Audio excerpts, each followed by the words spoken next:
Bienvenue dans la pause fitness. Alors, ce podcast est réservé à ceux qui veulent améliorer leur nutrition, leur entraînement et aussi peut-être leur style de vie. Donc pour tous ceux qui me suivent depuis quelques temps déjà, vous pouvez me laisser une petite évaluation sur la plateforme de podcast de votre choix. C'est ce qui m'aide le plus. Allez, on démarre l'épisode.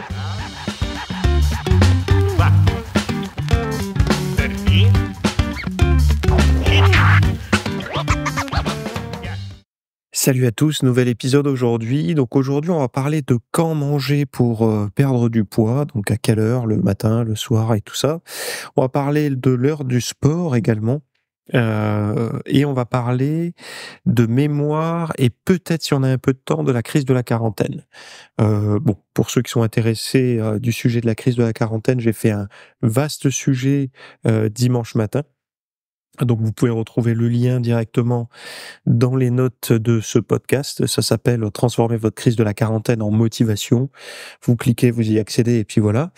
Et sinon, alors ici il fait pas mal chaud en ce moment, donc ça se dit pas trop comme ça, mais il fait on a entre 26 et 28 depuis 3 jours. Donc au moment où le podcast sortira, à mon avis, il fera un peu plus frais. Mais c'est vrai que c'est pas terrible d'avoir des températures qui montent comme ça brutalement, parce que bon, il y a aussi le taux d'humidité qui a monté énormément d'un coup. Moi, je suis assez sujet au temps humide, notamment au niveau de la sphère ORL, et c'est vrai que c'est pas très agréable comme ça quand il y a des brusques changements. Mais par contre, le côté positif, c'est que j'ai pu pédaler comme un fou tout le week-end dans la forêt à côté de la maison. Donc, ce qui est plutôt bien, on va dire, pour remplacer le cardio sur le vélo d'appartement, quoi. Quand c'est un jeu, c'est toujours mieux, quoi. Voilà. Donc, le premier sujet, c'est quand manger pour perdre du poids et il y a des nouvelles révélations sur le timing des repas. Donc, il semblerait que le moment choisi pour manger puisse peser lourd dans la balance, carrément au sens propre, hein, puisque chez la souris, celle qui est active la nuit, une alimentation en journée entraîne une prise de poids plus importante que lorsqu'elle mange la nuit. Donc en gros, quand on la décale de rythme, si elle mange à l'inverse de son rythme, elle prend du poids. Cette observation laisse penser que manger à des heures inadaptées peut contribuer à un gain de poids disproportionné. Donc des études expérimentales sur l'humain montrent aussi des résultats intrigants. Limiter la consommation de nourriture la nuit peut aider à perdre du poids, bien que cet effet puisse être dû à une baisse de l'apport calorique global. Bon, c'est quasiment toujours le cas, hein. C'est toujours le cas, mais c'est pas toujours, ça nous saute pas toujours au visage en fait. Une étude menée par l'armée américaine révèle que manger un seul repas par jour, le matin plutôt que le soir, favorise une plus grande perte de poids. Donc là, tout ce qui est, comment ça s'appelle déjà cette approche alimentaire là? Ah, je l'ai perdu. Il y en a plein qui le font, qui la font cette méthode-là. Mince, ça a un nom, où on mange, OMAD, One Meal a Day. Bon, si vous le faites, et que vous voulez sécher, c'est le matin qu'il faut le manger, pas le soir. Et je sais que c'est plus confortable de le manger le soir, hein, devant la série de la journée et le matin de... Vous savez qu'on verra plus tard, mais naturellement, on a moins faim le matin. Donc les chercheurs ont également découvert que notre faim suit un rythme circadien, avec un pic en soirée et un creux le matin, ce qui expliquerait pourquoi le petit déjeuner est souvent le repas le plus léger, mais aussi le repas le plus souvent skippé, sweepé, sauté, quoi. Et ce qui montre bien que de vouloir perdre du poids en mangeant plus le matin, c'est un effort. Ça coule pas de source. Donc, utilisant un protocole de désynchronisation forcée, une autre expérience a démontré que nos cycles de faim sont régulés par des horloges internes et non uniquement par nos activités. Et enfin, même avec un apport calorique identique, manger le matin plutôt que le soir semble favoriser une perte de poids d'environ 2 livres par semaine. Bon, c'est pas les valeurs en kilos, mais ça permet de perdre du poids. Alors je sais que, comment dire? il y a des choses contradictoires parce que d'un côté, ils disent, valeur, à total calorique égale, on perd pas de poids et puis d'un autre côté, là, l'article dirait que si, mais en fait, c'est le devenir de la calorie, des calories, c et c comment dire? En fonction de ce que vous allez faire, en fonction du moment de la journée, si vous êtes dans un état où vous allez pas du tout mobiliser votre corps, donc peu vos muscles, par exemple, si vous mangez des calories provenant des sucres, leur devenir au niveau de l'organisme ne sera pas le même. C'est-à-dire qu'un muscle entraîné, et qui est entraîné et qui vient d'être entraîné, aura une capacité à absorber du sucre bien plus importante qu'une personne sédentaire, qui active jamais ses muscles, et cetera.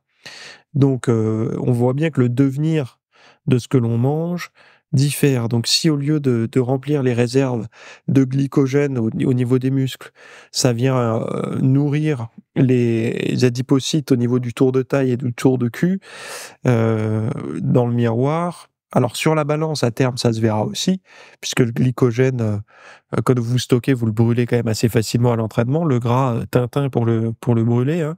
Même si on en brûle, c'est quand même, un petit peu plus complexe d'aller grignoter les réserves de graisse que de vider ses stocks de glycogène.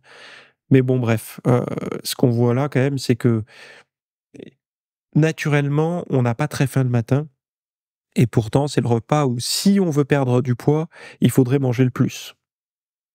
Donc on voit bien qu'encore une fois, ces histoires de manger à l'instinct et tout, ça fonctionne, si je dis pas, mais de manger à l'instinct, nos instincts ne veulent pas nous rendre secs.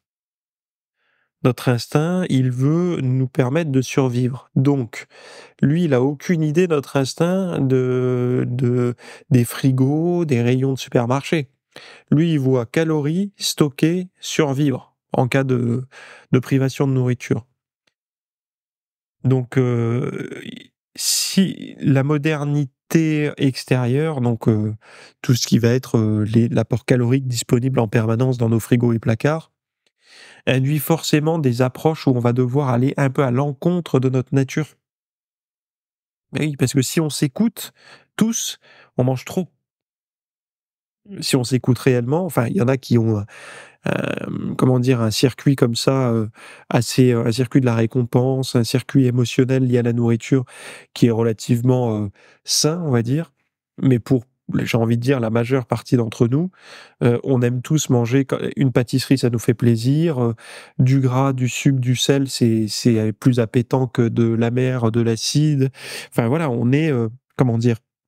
On est programmé, donc si vous êtes comme ça, en fait, vous êtes normal, on a évolué comme ça. Moi, j'ai rencontré que très peu de gens qui avaient une relation parfaitement, comment dire? J'ai pas envie de dire saine, parce que ça voudrait dire qu'il y en a une malsaine, mais une relation, complètement désintéressée avec la nourriture. J'en ai rencontré très, très, très peu.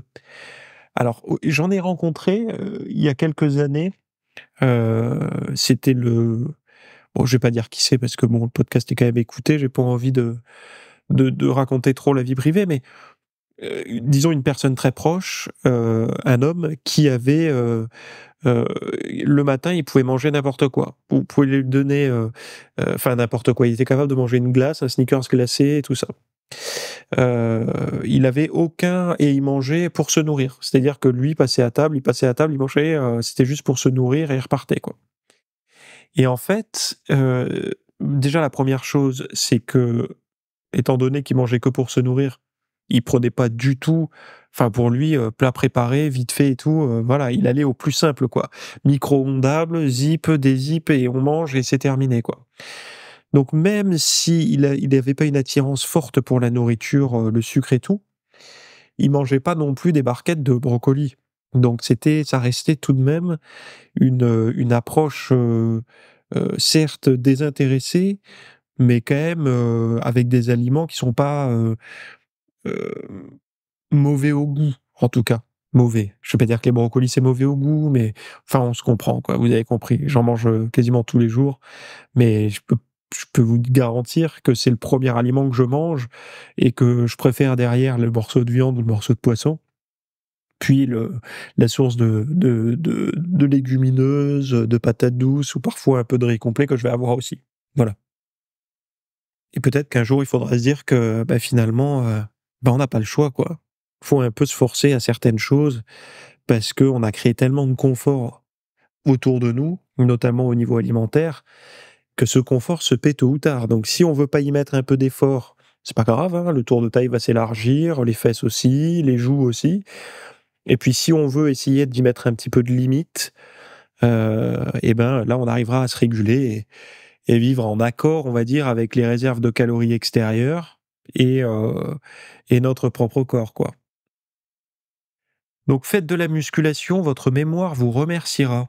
Bon, donc la musculation n'est alors le premier article, c'était un article de Nutrition Fact que vous pouvez retrouver, donc alors qui est en anglais.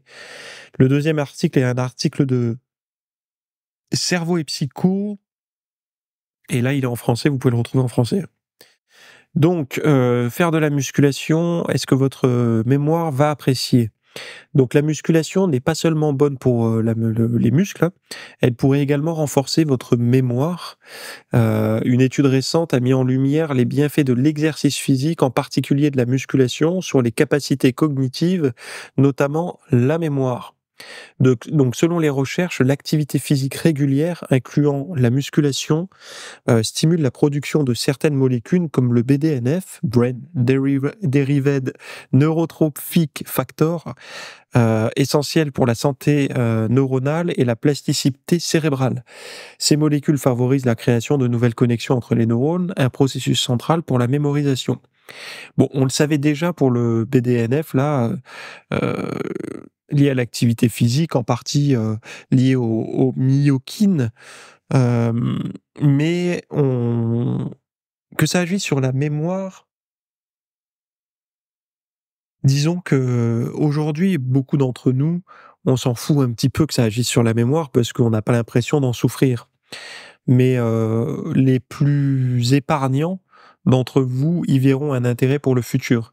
C'est-à-dire davantage de mémoire, c'est-à-dire reculer l'âge d'une possible pathologie liée justement au déclin cognitif, à la mémoire et tout ça. Donc c'est une épargne de faire de la musculation aujourd'hui, c'est de l'épargne mémorielle, j'ai envie de dire, pour l'avenir. Ce qui n'est pas rien en fait, hein, puisque ce qui rejoint un peu le thème de la crise de la quarantaine, c'est qu'à un moment donné, on se rend compte qu'il va falloir rendre les clés, quoi. Enfin voilà, quoi. On va devoir rendre les clés du logement et puis s'en aller, quoi. Et si vous avez compris la métaphore. Et quand on prend conscience de ça, le faire du sport, ça n'a plus qu'un aspect, ça n'a plus que l'aspect esthétique, ça a aussi l'aspect long terme, forme physique, capacité, etc. Et bien sûr, comment dire, bien-être, santé, quoi. Surtout ça, quoi. Donc les bienfaits ne s'arrêtent pas là. En plus d'améliorer la mémoire à court et à long terme, faire régulièrement de l'exercice physique peut aussi booster la concentration, l'apprentissage et même la créativité. Donc pour tous les... D'ailleurs, Stephen King, donc je pense qu'en termes de créativité, il se pose là. C'est quelqu'un qui marchait régulièrement tous les après-midi. Je crois quand il racontait dans son bouquin là, qui marchait tous les après-midi. Et je crois qu'il faisait aussi, je sais plus si c'est du vélo d'appartement ou du tapis de course. Enfin, c'est quelqu'un qui essayait de se maintenir actif. Et d'ailleurs, ça se voit parce que si on voit les photos d'avant-après, il est bien plus mince après. Bon, après, quand il a arrêté l'alcool aussi et les drogues. Donc booster, enfin bon, je crois que les drogues, ça rend plutôt mince. Enfin, ça rend plutôt. Vous savez qu'il y a heu, pour une anecdote, mais je sais pas si vous avez vous savez, je suis un grand fan, un grand, nostalgique, mais en tout cas, je regarde, ça peut encore m'arriver de regarder, ou du moins de le mettre en fond, de la série Friends, comme beaucoup d'entre vous, puisque, c'est une des séries les plus regardées sur Netflix, faut le savoir. Et donc, c'est comment dire? Il y a vous savez cet acteur-là qui est décédé, Matthew Perry? Il avait écrit 1 an avant de mourir, en tout cas était parue une biographie et il expliquait que son poids, si vous voulez voir, c'est quelqu'un qui était très addict à la drogue, aux médicaments, à l'alcool. Il a fait beaucoup de cures de désintox et tout. Il a beaucoup souffert de ça. Donc franchement, quand on voit ses performances à l'écran et quand on voit la vie horrible psychologiquement qu'il a pu vivre en parallèle de la série, on se dit mais c'est fou quoi. Et donc à un moment dans le bouquin, il dit, vous savez, si vous voulez voir à quel moment j'étais addict aux drogues et à quel moment j'étais addict à l'alcool, regardez mes fluctuations de poids. Addict à l'alcool, j'étais en surpoids. Addict à la drogue, j'étais en sous-poids.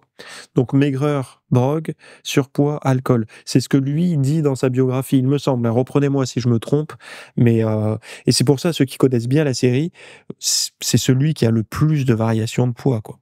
C'est impressionnant. En fait, disons que les autres peuvent avoir des variations de poids, mais elles vont dans un seul sens. Lui, en fait, il oscille entre minceur, surpoids, minceur, surpoids, minceur, surpoids, etc., quoi. Euh, bon, j'en étais où? Ouais, donc il n'est pas nécessaire de s'épuiser directement, mais une activité physique modérée suffit pour en tirer des bénéfices significatifs. Et le secret réside dans la régularité et le plaisir pris à l'exercice. Donc choisir une activité qui vous plaît, qui stimule à la fois votre cœur et votre coordination, ça reste le meilleur moyen de profiter de ces avantages sur le long terme. Bon, bah, de toute façon, c'est sûr que faire du sport, de pratiquer un sport, on va dire, ça reste quand même, euh, disons qu'au-delà de l'aspect esthétique, qui est quand même hyper agréable, faut l'avouer, de se réveiller le matin avec des abdos, des pectoraux, des bras, des fessiers, tout ça bien galbé, bon, bah, c'est plaisant. Mais c'est la première partie, c'est une des parts du gâteau, quoi. Une autre part, c'est aussi, euh, ben, moi personnellement, bon, maintenant je travaille debout, mais c'est vrai que le mode de vie qu'on a aujourd'hui, si on prend pas de recul dessus, on se rend bien compte que c'est pas normal en fait. Enfin, si on prend du recul plutôt, on se rend bien compte que c'est pas normal cet excès de confort. Et toutes les personnes qui se sont bougées avec quelque chose de plaisant, pour certains ça sera la danse, d'autres ça sera le vélo, d'autres ça sera la musculation, d'autres ça sera peu importe, ils disent tous la même chose, ça fait du bien. Plus on a une vie sédentaire, plus ça fait du bien en fait. Parce que il y a pas, il y a cet équilibre qui se crée, quoi. Le corps nous remercie de le dérouiller un petit peu. Donc, est-ce que faire du sport le soir, c'est une arme contre l'obésité?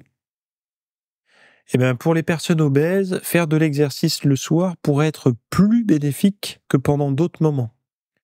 Une étude menée par l'université de Sydney a suivi près de 30 000 personnes pendant presque 8 ans, et les résultats montrent que les activités physiques modérées à intenses, pratiquées entre 18 h et minuit, réduisent le risque de décès prématuré et de maladies cardiovasculaires.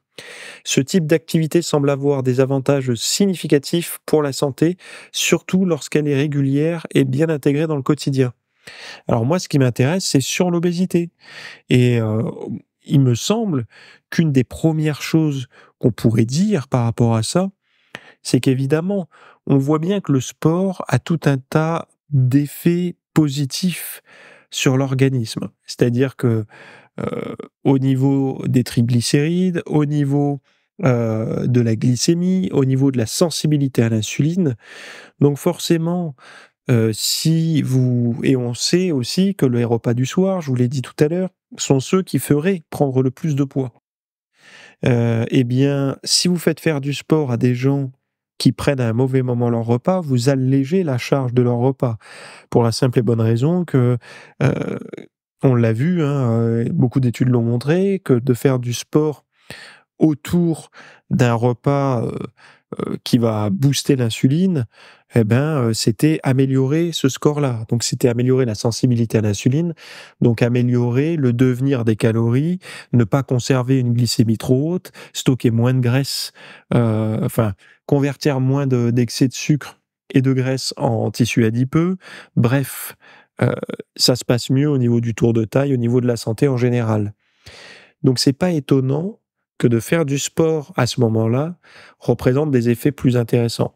Puisque l'inverse, ce serait quoi? Ce serait de faire du sport le matin Donc le sport serait très loin finalement de la fin de journée et donc il y aurait eu beaucoup plus de repas pris et si les repas, on le sait, sont de mauvaise qualité, bah, ça met, alors je dis pas, hein, si vous faites du sport le matin mais que vous mangez sainement, c'est pas la même chose, hein. Au contraire, c'est même plutôt profitable. Mais pour la perte de poids, c'est vrai que de faire de l'exercice en fin de journée, moi je trouve ça un peu plus intéressant également surtout pour les personnes qui ont du mal à alléger le repas du soir, vraiment, vous pouvez l'alléger par l'activité physique en fait, indirectement. Et donc, ça m'étonne pas en fait ce résultat-là. Et c'est pour ça que je suis d'accord quand on dit que je suis totalement d'accord avec ceux qui disent que tout est une question d'apport dépenses caloriques, et ils ont raison de dire ça. Mais il y a des nuances, à l'intérieur des schémas, des cas particuliers et tout ça. Et en fait, on peut orienter la rapidité d'arrivée des résultats, et c'est pareil, par exemple, une prise de poids. Quand on dit une prise de poids, ça veut strictement rien dire, quoi. Parce qu'une prise de poids, ça peut être de l'eau, ça peut être du muscle, de l'eau, de la rétention d'eau, hein. C'est du muscle, du gras, bon. Ça peut être également quelque chose dont personne ne parle, mais une prise de poids, ça peut tout simplement être un transit un peu plus lent avec 1 ou 2 repas de retard dans les entrailles. Donc du coup, ça se voit sur la balance. Ça peut être tout un tas de choses, la prise de poids. Par contre, ça n'est pas une prise de muscle en 2 jours, ou ça n'est pas une prise de graisse en 2 jours. En 2 jours, quand vous avez votre poids qui oscille, c'est de la rétention d'eau et c'est des intestins qui sont pleins, très souvent. Donc, évidemment que la prise de poids peut être, elle sera toujours la même avec, comment dire? Un apport calorique un peu plus élevé, chez 2 jumeaux, blablabla. Sauf que la nature des calories, s'il y a plus de protéines, moins de glucides et moins de graisses et dans l'autre, il y a quasiment pas de protéines et il y a beaucoup de graisses et beaucoup de glucides, la prise de poids sera peut-être la même, pour un apport calorique équivalent. Et par contre, il y en aura un qui aura pris plus de muscle que l'autre. Et il y en aura un qui aura pris plus de gras que l'autre. Donc si on parle effectivement, on regarde de très loin tous ces trucs de dépenses, apport calorique, c'est pareil, la prise de poids, la perte de poids, c'est la même, c'est très simple. Oui, mais le ratio à l'intérieur de cette prise perte de poids, et si on veut la comprendre et si on veut la maîtriser, faut pousser plus loin que juste apport dépenses. Voilà. C'est un point de vue personnel, partagé par beaucoup d'études, hein, mais je sais que ce sont des choses qui font débat parce que, il y a beaucoup de mauvais vulgarisateurs scientifiques et tout, qui veulent apporter un petit peu trop de simplicité, là où finalement, faut se rendre à l'évidence, hein. On maîtrise pas tout encore sur la perte de poids, ni sur la prise de muscle, ni sur la perte de gras, en tout cas, sur la sèche. En partie parce que c'est pas forcément quelque chose d'hyper naturel, hormis en période de famine, quoi. Donc on n'a pas forcément envie de faire beaucoup d'études dessus non plus. On fait beaucoup d'études sur la perte de poids, donc pour les obèses, mais très peu sur la sèche. Bon, transformez votre crise de la quarantaine en motivation. Donc, déjà, c'est quoi la crise de la quarantaine? La crise de la quarantaine, c'est un moment de remise en question, qui frappe souvent entre 35 et 65 ans. Certains disent entre 45 et 65 ans, d'autres entre 45 et 55 ans. Bon, on peut affiner le curseur comme on veut, mais plus vous aurez vécu des choses un petit peu, heu, pénibles dans votre vie, plus ça arrivera précocement, on va dire. Alors pénible, ça veut pas dire, une rupture, comme n'importe quel individu, hein. Ça veut vraiment dire un coup dur. Ça veut dire, je sais pas, un deuil, enfin, même une rupture que vous avez vécue comme très douloureuse, hein, finalement. Je vois pas pourquoi ça pourrait pas être dedans. Donc ça se manifeste par une réévaluation de la vie, marquée par l'irritabilité, un désir de changement, une sensation d'urgence à agir, et les experts suggèrent qu'elle survient lors de la prise de conscience de la mortalité et des choix de vie. Donc cette période variable selon les individus peut s'étendre sur quelques mois, donc à plusieurs années. Bon, plusieurs années, ouais. Les conseils pour la gérer incluent une réflexion personnelle et, si nécessaire, l'aide psychologique. Donc moi, en fait, j'ai trouvé une phrase pour résumer la crise de la quarantaine. En fait, une crise de la quarantaine, c'est comme le moment où vous êtes au restaurant et que vous recevez le plat que vous avez commandé et que vous êtes en train de vous demander si vous auriez pas mieux fait d'en choisir un autre. C'est ça, en fait, la crise de la quarantaine. C'est quand à 40 ans, vous vous mettez à juger les choix que vous aviez faits, et ça arrive pas forcément à 40 ans, peut-être un peu avant ou un peu après, mais vous vous mettez à juger les choix que vous avez pu faire entre vos 18 ans et aujourd'hui, et vous commencez à remettre un peu en question ça. Est-ce que j'ai fait les bons choix? Est-ce que j'ai choisi le bon boulot? Est-ce que j'ai choisi le bon lieu de vie? Est-ce que j'ai choisi le bon compagnon, la bonne compagne? Est-ce que, enfin voilà, est-ce que je commence pas à regretter mes choix d'avoir voulu ou pas voulu d'enfant? Est-ce que, enfin bon, bref, tout un tas de choses comme ça, une remise en question. Pourquoi? Parce qu'il y a aussi, c'est aussi le moment où on se dit, bah maintenant j'ai plus trop le droit à l'erreur, hein, parce que je commence à vieillir et ça se voit. Et donc du coup, je peux plus faire comme si j'étais, le jeune premier, la jeune, première et ben, si j'ai envie d'être en accord avec moi-même, il va falloir que je fasse des choses, qui sont, enfin qui que je désire faire en fait, hein. Des choses que j'ai envie de faire, des choses qui me conviennent, de manière à ne pas rater, la deuxième moitié de ma vie. Donc j'avais envie de faire un travail là-dessus parce que j'en suis parfaitement concerné par cette tranche de vie. 2, une crise de la quarantaine, même si le mot crise est péjoratif, ça n'est pas quelque chose de forcément désagréable. Ça peut être quelque chose, justement d'un renouveau pour des personnes qui ont lutté toute leur vie, face à ils sentent qu'ils sont toujours un peu à côté de leur basque, un peu toujours en mode, fatigué, léthargique et tout. Ben justement, ça sera plutôt une période de libération pour eux d'accepter ce moment-là, de prendre un pivot, et de basculer sur des choses beaucoup plus concrètes pour eux, pour elles. Et donc voilà, donc j'ai fait une enquête en fait sur la crise de la quarantaine pour essayer de trouver un petit peu les marqueurs, même s'il y en a qui disent que ça n'existe pas vraiment. Bon, on dit ce qu'on veut, mais il y a quand même à ce moment-là quelque chose qui se passe, vécu plus ou moins intensément par les gens. Et donc voilà, j'avais envie de faire un travail d'enquête là-dessus. Donc c'est en vidéo, vous retrouvez-le dans les notes de ce podcast-là. Et puis voilà. Donc si vous avez apprécié cet épisode, n'oubliez pas de l'envoyer à quelqu'un qui l'appréciera aussi. Et merci encore une fois. J'ai été voir les avis que vous m'avez mis sur les plateformes de podcast. Ça me fait vraiment plaisir. Vous êtes adorables. Vous êtes franchement, enfin c'est quelque chose qui me touche parce que ça demande un certain effort de comment dire et de mettre des avis et ça me fait vraiment plaisir dans un air où les gens, non, dans une ère, on dit, où les gens ont la flemme, comme dirait Florence Foresti, de débrancher un chargeur d'une prise. Si vous avez vu son dernier spectacle là, merci, parce que je sais que ça demande un certain effort, qu'on est beaucoup sollicité au quotidien, notamment pour laisser des avis à droite à gauche. Et ceux qui le font, je me dis que vraiment, c'est qu'ils doivent apprécier, parce que sinon, bah, on passe notre chemin, quoi. Alors moi, j'ai pris le réflexe de le faire, hein. Tous les podcasts que j'écoute, que j'apprécie, ils ont le droit à mon avis. Et quand j'apprécie pas, je me casse, en fait. Je les emmerde pas, je me barre. Mais quand c'est bien, je le dis, je le fais savoir. Voilà. Et même, je le partage dans mes newsletters du vendredi. Je vous laisse ici. Très bonne semaine à toutes et à tous. Et si vous avez envie d'approfondir un des sujets, tous les liens sont en description. Salut. Merci d'avoir écouté cet épisode. Alors, avant de partir, j'avais juste quelque chose à vous partager. C'est vrai que vous avez peut-être des temps morts à meubler, que ce soit des temps de trajet dans les transports en commun, du cardio un petit peu long sur un tapis de course, ou alors tout simplement envie de remplacer les programmes que vous avez la soirée pour de l'apprentissage. Vous êtes peut-être adepte des émissions, des documentaires, des reportages, etc. Sauf que dans le monde de la musculation, de la nutrition, nutrition, du développement, voilà, d'un mode de vie sain, etc. C'est un peu maigre en contenu dans les médias grand public.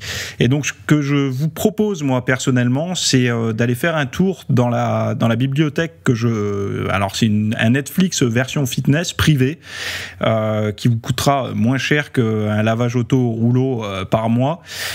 Et là, vous avez vraiment tous les sujets. Alors, c'est plein de cours que je propose. Il y en a déjà plus de 300.